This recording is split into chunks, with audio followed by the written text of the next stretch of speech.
If you've followed the Garden Gurus over the last 21 years here on 9, you'll know that we proudly support the garden industry, showing the latest and greatest innovations. There's been some big ones. The move away from harsh chemicals and pesticides to treat insect problems through to really soft, natural alternatives. There's also been the change away from synthetic fertilisers to what we now call biominerals, those fertilisers that feed the soil that in turn feeds the plants. And lastly, the thing we've loved the most and we've done right from the very beginning is introduce new plants, support the breeders who are doing amazing work. It's a lot of fun. One place where plant breeding has really stood out is in one of the world's top biodiversity hotspots, WA's southwest corner.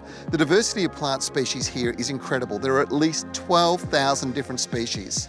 And one place to get a real feel for these varieties is Kings Park and Botanic Gardens, where different regions have dedicated planting representations, so you have an appreciation of the diversity found in this remarkable part of Australia.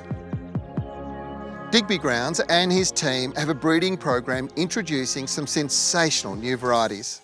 So Digby, tell me about the breeding program and what your objectives are for grevilleas. Some people think they're perfect as they are. Well, Trevor, there's many iterations of perfection and we're trying for all of them. So just a couple of examples that I've got. So this one here, and I'll let you hold that. It's perfection, but it's pink profusion. Well, look at the size of those flowers. I know, they're really incredible, and this flowers are 12 months of the year. Right. And so that's one of the breeding objectives. So Kings Park's an environmentally based organisation and we want to provide positive environmental benefits. So by having plants that flower for 12 months, that provides food and habitat for urban fauna. Absolutely. Great environmental outcome. Now, this one here looks like it's really prolific. You can see the buds coming through. Again, flowering all year round? Yeah, so again, this one flowers all year. It's got smaller flowers, but they're really massed. It's got a great whitish, pale-coloured bud, which contrasts the flower really well. What's the best growing environment for a grevillea? Well, they're really quite adaptable because they've got that specialised root system, but really the trick is to provide some sort of good drainage. If you're in heavy soils, mounding right. and then planting into the top of the mound. Exactly that. In sandy soils, bowl, plant into the middle of the bowl. That's right, because then the water will be attracted to the roots in sandy soils. And in clay soils, that mounding will allow the water to drain out the excess water that the plant can't take up.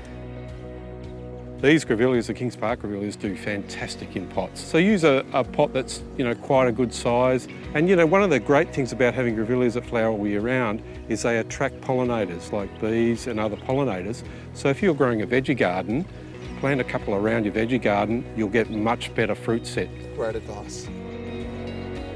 This is the best time of the year to be planting grevilleas out in your garden or in pots at home. So look out for them in your local garden centre.